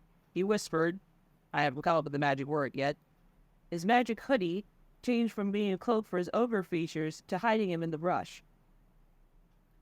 On one side of the house stood the sad and sorry-looking horse, and next to it sat what looked like a huge pot with a club and a broom beside it. The club and the pot, Boris recalled, were actually a mortar and pestle. Kaelin kept a small set for preparing medicines and teas. So it's the Yaga then. Probably Koshe too, he thought. I need to call for help. Boris snuck away, climbing quietly as he could up the hill. He wasn't happy about having to go for help. It hurt his pride. He didn't need help, most of the time. But for Baba Yaga and Koshe, who was literally called the Deathless, he would. And it's getting dark fast. Boris reached the hilltop and pulled out his cell phone, dialing his mother's number. Hello? His mother's voice answered. Mom, good news, bad news. Good news is I found Baba Yaga's hut. The bad news is she's got Sarah. She's got... Oh! Here's his father has a question in the background. In a second, Wolf. I'll send Kaylin to Meridian to get Lord Fingal. Oh, Mom, no. He'll just get in the way. Okay, well, what would you like me to do? Send anyone but Fingal. Fingal is perfectly capable, you know that. Mom, you don't understand. Fingal is too sensitive, even with that potion number 9 he takes. Boris Michael Kai. Uh-oh, the middle names, thought Boris. I don't think you understand. Sarah is part of House Meridian, as House Champion and her sweetheart. Lord Fingal has every right to know. I wasn't saying don't tell him, I was saying wait till I'm busted her out of there. You heard the trees cracking and shifting and saw a sheep rise out of the woods. A shape that appeared to be Baba Yaga's house. Oh crap, she's on the move. What? Baba's house is on the move, moving eastbound parallel to Salinas Street. I'm following on foot. Be careful. I will. Boris shoved his cell phone into its holster on his belt and took off at a run at the chicken-legged house. Boris could travel at speeds if he needed to. His overblood granted him endurance beyond what a human would have. He launched himself at the leg of the house, but missed. Boris landed face first in the dirt. Ouch, he muttered into the moss. He was up in a trice and after the house again, bolting after it and this time gaining a grip on the left leg. Okay, now I'm just gonna hang on until she stops this thing. Boris squeezed his eyes shut. If I don't throw up first. Little did Boris know that help wasn't far away. Someone had noticed his mad dash, and without knowing the reason, had set out to follow him. She was brown and quick, dressed in a Grecian-style tunic and a cape of rabbit fur, and sturdy sandals, and her curly red hair bound by a crown of silver binds. She made sure her pouch was full of pebbles for her sling, and her knife was in its sheath, and jumped onto the back of a unicorn that stood nearby. Brother Torben needs our help, Strongheart. The unicorn galloped through the trees. The tan girl clung tight to the unicorn's mane and kept her eyes on the moving hut. She was Princess Finola of the Wild Hunt, and she was coming to help. Hang on. I gotta scroll down a little bit.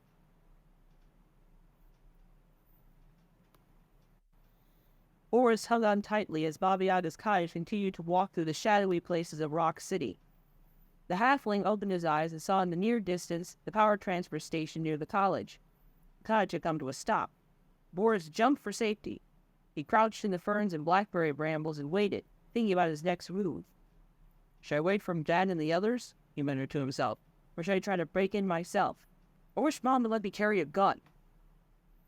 He turned around. There was someone coming through the bracken towards him. His ogre night eyes caught the sight of the approaching figure's white tunic. They moved like a shadow, one with the forest. As they came closer, Forrest recognized them. Nola, are you a sight for sore eyes? The Princess of the Wilds knelt beside him so she could hear him whisper. What's the situation, brother? She said. So you know Lady Sarah, right? Well, she went hiking up over the hill over Tara and got nabbed by an old man, who I think is Kasha the Deathless. And that's for sure Baba Yaga over there. Aye, Mom and Dad have been tracking them. Dad managed to wound Kasha the other day when he saw him sneaking around camp. Where are you at now? Was Alba's old garden out by the lake. Busy old coot, ain't he? I sent Strongheart home to rally the hunt, and I suppose the help's coming from Evermore? Yeah, Mom sent Cannon to get Lord Boris stopped himself. Fingal from House Meridian. What's your strategy? Don't know yet. Not like we're equipped to handle two of the oldest and strongest witch folk in history. Well, we'll have to try unless we're waiting until help arrives. Boris shook his head. We don't know what they're doing in there. It's a ticklish business. Maybe if I sneak inside with my hoodie on, it's possible I can get back past any wards she has. That'll cover your flank, said Finola. Right, let's move. Boris' commando crawled his way around the house, looking for an entrance that was not the front door. Finola tapped him on the shoulder and pointed to a window. He nodded and made his way slowly towards it. Boris clambered in the window, a small flashlight clenched in his teeth. There were bones scattered across the floor. He tried not to think of who or what they were from. He also thought of Bluebeard and his bloody chamber. He managed to shove his bolt through the window and landed, careful not to disturb the bones. You good? Yup, come through. I saw a pretty sight, though. What? What? I am sorry about that. I never know what happened there. You know the story of Bluebeard? Nola hopped in the window much easier than Boris managed, giving a sigh of relief. You might have told me it was animals, she hissed. Sorry, come on, quietly. And I'll stop there. There's more, but I'll stop there since we've been here a while. Sounds good. Hold on. Nice. I like. You like it a lot. Yeah, I'm digging Boris in general. Thank you. There, we hear about a crossover episode with Boris and Walter at some that would. That could be interesting. I'm really intrigued by the fact that, like, he's chopping wood. Okay, people chop wood in fantasy. That's normal, right? But then he pulls out his cell phone. And I'm like, hang on.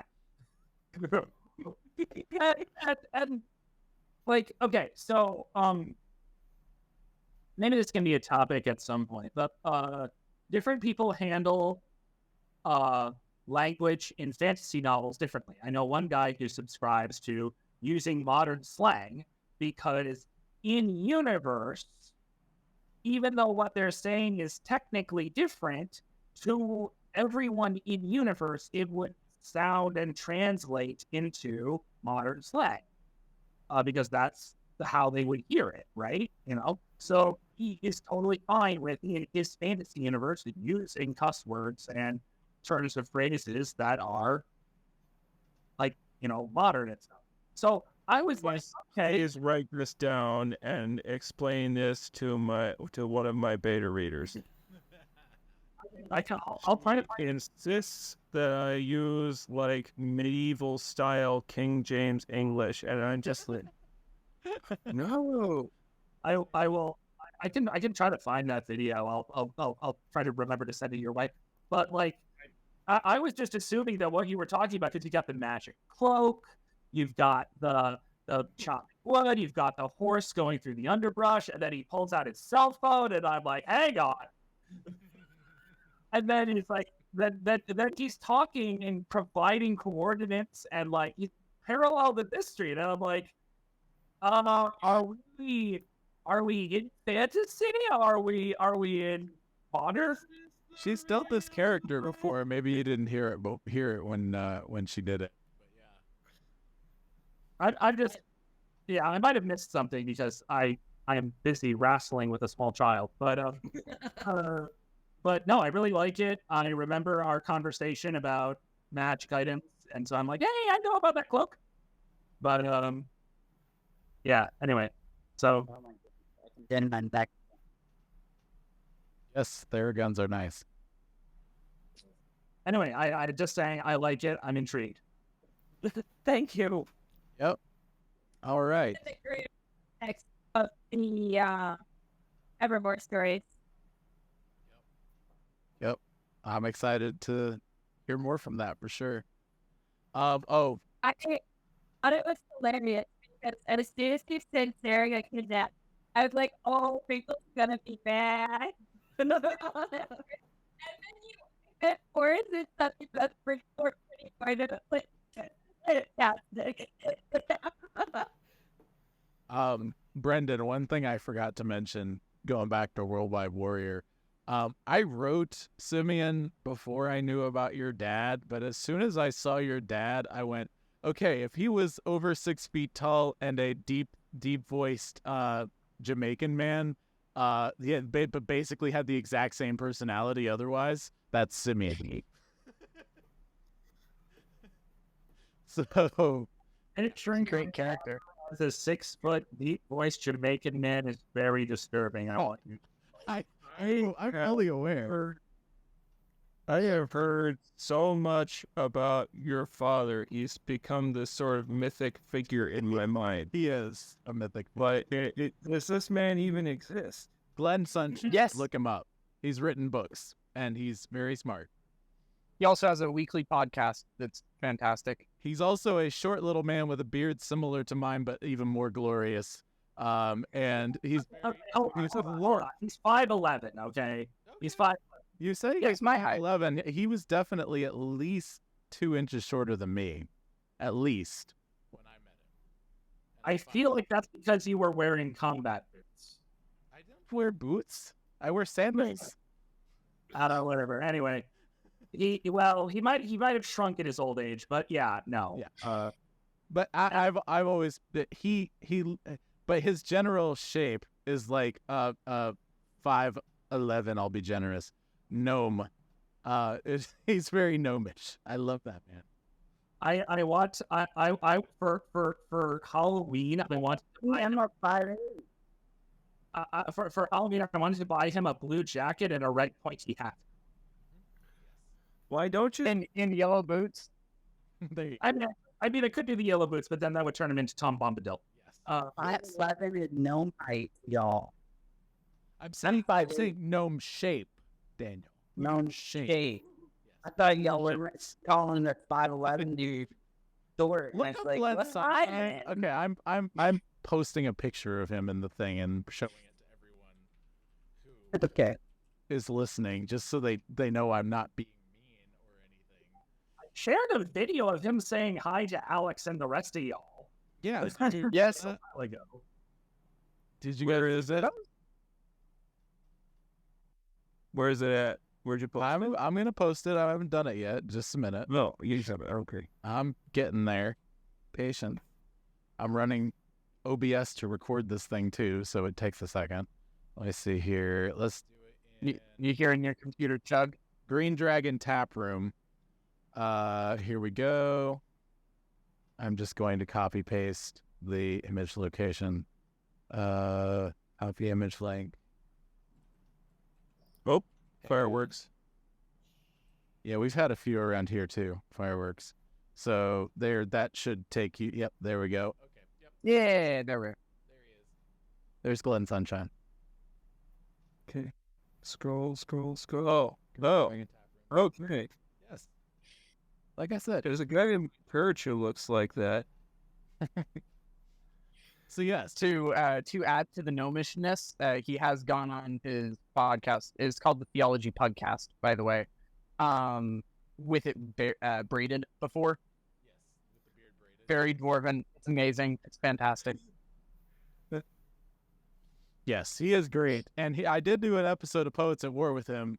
I think he was very confused because he saw the things that I was wearing, but then remembered that I wore those things at a conference we both went to.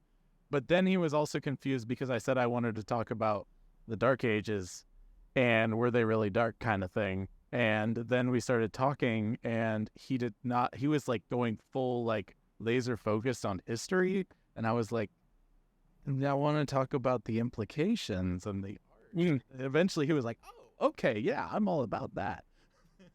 But he was a history professor. He's a retired history professor. So like he's like, oh, he's having me on for my expertise in history. No, sir. I'm having you on for the whole thing. It's a fantastic episode of Poets at War. Yeah. So if y'all are interested. I feel like you're a little bit of a dad fanboy. So I'm not gonna I don't know how to mince words on this one, but I feel like you like his stuff. Yes, I love your dad's stuff. I've always loved your dad's stuff. I know. I'm sure you hear it all the time from all kinds of people. I try not to bore you with it because I know you hear it from everyone else. Well, no.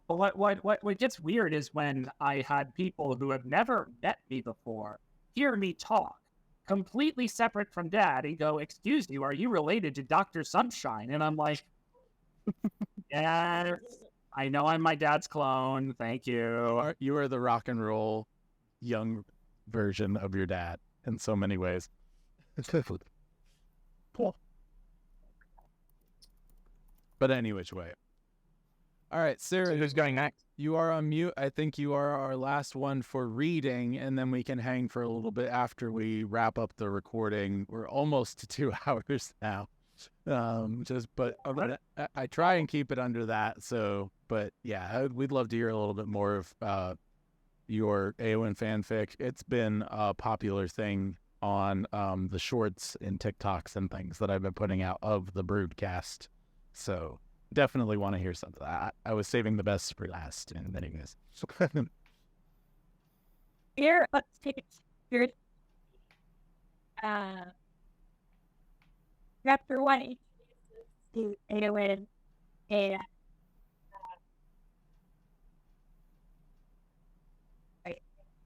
You're well, you're very, very quiet to me. I don't know if that's ever. Your audio is not good. It's all muddy. Part of it might be the noise from Ian's mic. Oh, okay. I'll turn mine off then. all right. Is that any better? I turned off my air conditioner as well. So, all right. So, chapter 1 introduced us to Eowyn. Again, this is young Eowyn before the events of even the Fellowship of the Ring. Well, I suppose it's probably after Bilbo's birthday party. But, Frodo has not set off on his journey yet. So we've been introduced to Eowyn and Aldor, and then in chapter 2, we get her view of Wormtongue. So, chapter 3. Eowyn managed to find Eomer and Sandred together the day the two returned, and she voiced her concerns about Grima's effect on the king. To her relief, both men listened to her solemnly. It is not for nothing that he's called Wormtongue, Eomer spat. This is grave indeed, cousins, if all is as it seems. Theodred spoke. If he is controlling my father to the point of foregoing his favorite trifling pleasures, we must find a way to act. Undoubtedly, Eomer agreed. Eowyn, Theodred said, turning toward her, have you seen any incidents beside this one? Eowyn shook her head. I cannot say that I have, but did not my uncle's illness begin after Grima became his advisor? And now Grima is his only advisor, though he used to have many. And his malady seems to me to grow worse each time an advisor was dismissed. I didn't put any weight behind the connection before, but thought it a coincidence or a trick of my mind. But now I feel more certain. More certain, but not fully certain? Theodred asked. What more can you tell us? Nothing, save that I get a feeling of cold dread when Grima's eyes are upon me. Are they often? Eomer asked quickly. More and more often these last weeks, despite my attempts to ignore, to rebuff, and to hide, she admitted, feeling a weight lifted off her shoulders. Eomer muttered a curse. That slimy worm. Theodred, we must do something. Agreed, Theodred answered. But first we must decide what it is we are doing. I am heir and marshal, but it is yet my father's word alone that is law. We shall speak to Hama and to Elfhelm and see what they know, and if they have any ideas. Eowyn could not stay until they had found a solution. She had to return to her ladies quickly. She was hoping to retrain with Aldor later, and one long absence may be overlooked, but two would surely be noticed. Later, Eowyn smiled when she saw Aldor riding toward her on his warhorse, Swinfola. She had smuggled her sword out of Edoras with her and was practicing in a dell out of sight of the city. Her horse munched grass nearby, unconcerned. My lady, Aldor said by way of greeting, I trust you are well. I am, and you? Well enough, Aldor said, but Eowyn caught his quick hesitation. Were you hurt? He shrugged. I'm fine. Eowyn gave him a disapproving look. So you were hurt then? Just a scratch. I'm fine. Now what are we working on today? Daggers, she said, allowing him to change the subject. But I don't have one. Here, Aldor said, unclasping his dagger sheath from his belt and handing it to her. I can get a new one easily enough. Really? You're giving me your dagger? I can't say it's anything special, but I've had it for a while and it's never let me down. I can pay for it, of course, Eowyn said, grateful. No need, said Aldor, raising his hands as if to ward off compensation. You're too kind. Eowyn was not sure what to do next. Now, Aldor continued before it got awkward, let's teach you how to use it. He showed her some moves, both offensive and defensive, then they practiced. Eowyn did not consider stopping until she noticed Aldor was breathing hard, and she remembered his injury. Hold, she said, panting. Aldor looked relieved. When they had caught their breath, Aldor asked conversationally, "So why did you want to learn to use a dagger all of a sudden?" "A dagger can be concealed in my garments and still be useful." Aldor raised an eyebrow. "Have you been having trouble with someone?" "Not yet," Eowyn answered truthfully. "Who is he?" Aldor was deadly serious now, and Eowyn was glad she was not on the receiving end of his anger that suddenly shimmered under the surface. "Does it matter?" she asked, trying to lighten the mood. "Yes," he said simply. Suddenly, Eowyn had butterflies in her stomach, and she wanted to tell him everything. "Grima," she said, "he always seems to be watching me, and it makes my blood run cold. He's never actually done anything or even said anything. It's just that feeling." Aldor nodded. "I see. If he does do or say anything, would you tell me?" Eowyn found herself nodding. Eomer and Theodred already know, and they're trying to come up with something. But Theodred, at least, is more focused on getting him away from the king. The king had been in fine health before Grima came, and his health declined as he dismissed his other advisors, and now, well, you've seen him. And that man is practically running Rohan, if you can even call it that. Aldor was nodding. "That does make sense." Eowyn sighed. "Anyway, I need to get back. Someone has probably noticed my absence by now." She whistled for her mare and she trotted up. Eowyn strapped her sword and new dagger to the saddle, covering them with a fold of the saddle blanket. In one smooth motion, she mounted the horse, sitting astride easily in her long dress thanks to a clever system of slits and pleats in her skirts, common to the dresses of the women of the mark. "Until tomorrow?" she asked. Aldor nodded. "Until tomorrow, my lady." Had she imagined it, or had he put a slight emphasis on the word "my"?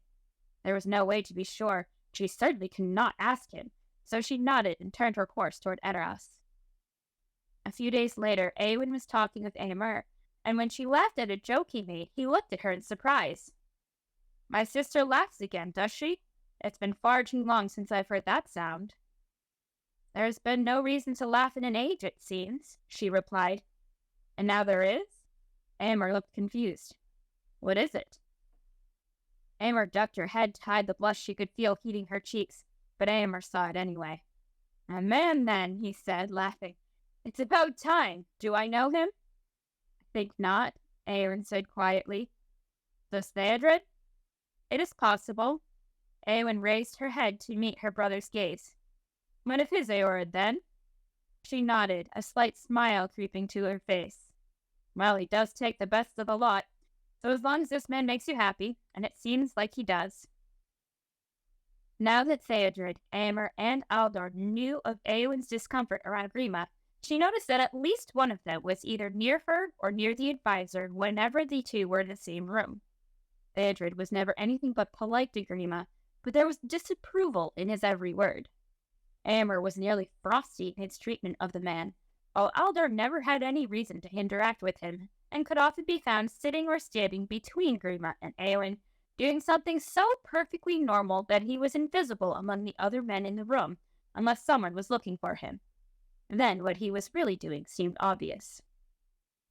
Eowyn was greatly comforted and felt much safer. Grima found less opportunity to haunt her steps, between the men's interference and the presence of all the other men in the two Eoreds. When the riders were away fighting, Eowyn didn't feel as safe, and only the anticipation of their return, the presence of Hama and Elfhelm, men she had known her whole life, and the weight of Aldor's dagger bumping at her side kept her anxiety over Grima at bay. And that is the end of chapter 3. I know this isn't always a given, but you are a darn good writer. Really good editor, so just saying. I agree. I just love listening to you read your stuff. You are so confident and clear when you read. Like, that's one of the things that I really appreciate too. You don't even really do a whole lot of voice, but you're just so, like, the thing that I'm not a lot of the time, even though I fake it well. The eye to word connection, like, is very apparent with how clearly you read, right? What you see comes out of your mouth so effortlessly.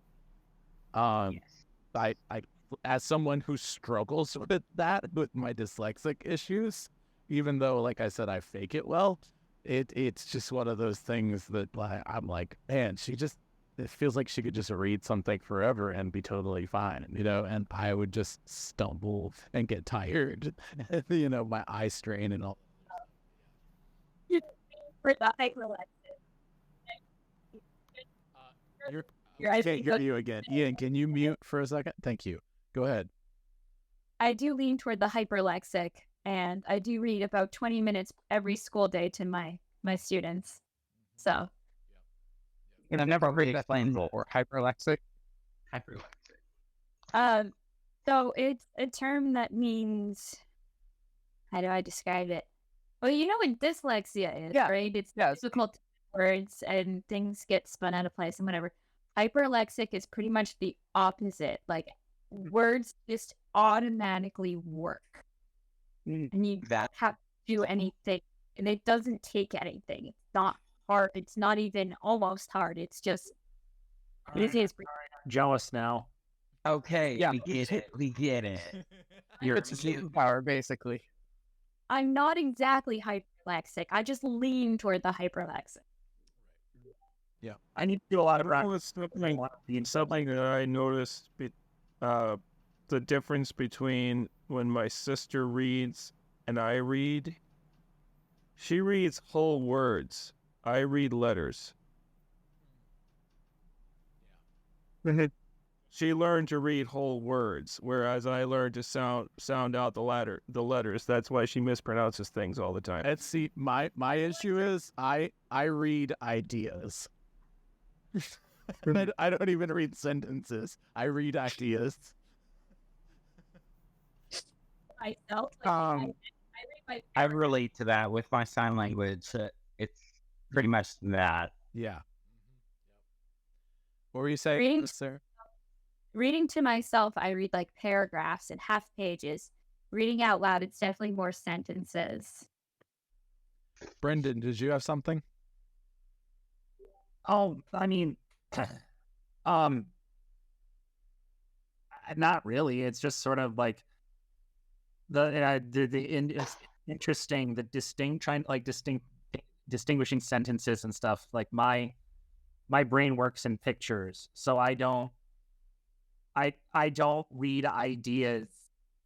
I read scenes, sort of. There's definitely something here can be said in regards to sexual dimorphism, because in the field I'm going for, speech pathology, pretty much all of my cohorts are going to be women, and all of my future clients, we men. So, like, pretty much it's a female thing that they get to speak and be hyperlexic and get all of those cool. Yeah. It's not all, but it's like 97% and 97%. And then there's this small little place I find myself in. Grunts and manhood. It's very lonely in here. I remember what I was saying. I was saying earlier that I want to read to my son, and I'm gonna try to read to him Lord of the Rings. I'm also probably going to read Salvatore, Zelazny, and other things. But like, I know that learning to read is a skill, both in terms of just reading for yourself, but also reading out loud. And so there's always an element of practice to that. I don't want to take too much more time since I know we need apps. Well, let me just say, for those wondering about the Braves, I know there's nobody but other than me, but I've just been keeping an eye on it. It was like 5-2 after the second inning when we started. It is now the end of the 8th inning, so there's only one more inning to play. It is 16-4 Braves. So, yeah.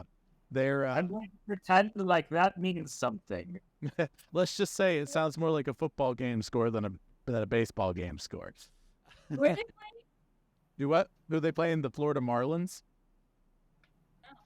So, all right. Anyway, or Miami Marlins now. I still call them Florida Marlins. Anyway, all right. So, everybody, be your family inspired. Do not turn to the right or to the left. And the Lord will be with you wherever you go. We do this every month, last Friday of the month, 8 o'clock Eastern Time on the Discord channel. Join up. We'd love to hear from you. Talk to you all soon. Time next time. What'd you say? I said I promise I won't hog the time next time. There we go. See you all next time. This is the Broodcast on Poets at War, Inkling-style Discord chat, last Friday of every month. To join, go to joshuadavidling.com and click the Discord link in the right-hand sidebar.